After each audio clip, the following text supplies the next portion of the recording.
For more on this story, we can bring in Elisabeth Kendall, Senior Research Fellow in Arabic and Islamic Studies at Pembroke College at the University of Oxford. Good evening. Thank you very much for joining us here on France 24.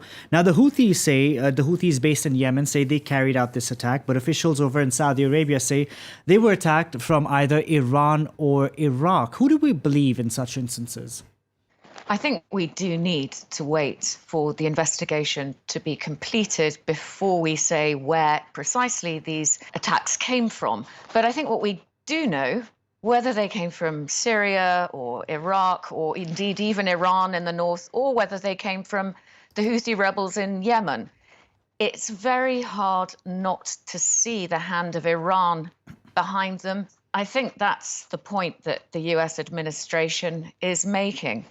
Now, just last week, there was hope that there could be this, softening of tensions with Iran after the departure of National Security Advisor John Bolton. Is it safe to say that based on the way Donald Trump and, the White House have responded to this attack on Saudi Arabia's oil facilities, that softening is gone, out the window?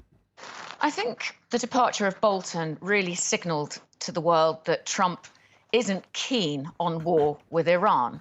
I don't think it meant that he was going to soften his harsh rhetoric against Iran. What this really shows us is that things were on a better track when Iran and the US were together in the nuclear treaty, when they were moving forward, and that actually US policy and its maximum pressure on Iran has backfired. And likewise, that Saudi Arabia's intervention in Yemen has also backfired, because Saudi Arabia went into Yemen hoping to dampen down Iran's influence in the region.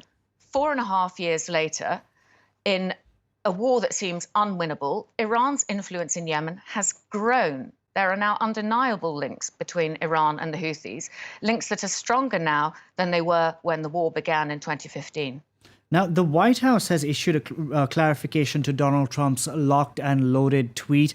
The White House saying it doesn't mean a military response. What more can the United States do? Well, I don't think the United States has left itself too many options other than getting back to the negotiating table. I think that the European Union is very keen, as is China, as is Russia, to stop this from escalating. And perhaps Oman, a very positive voice in the region, will be able to pull its weight again and help bring everyone back from the brink.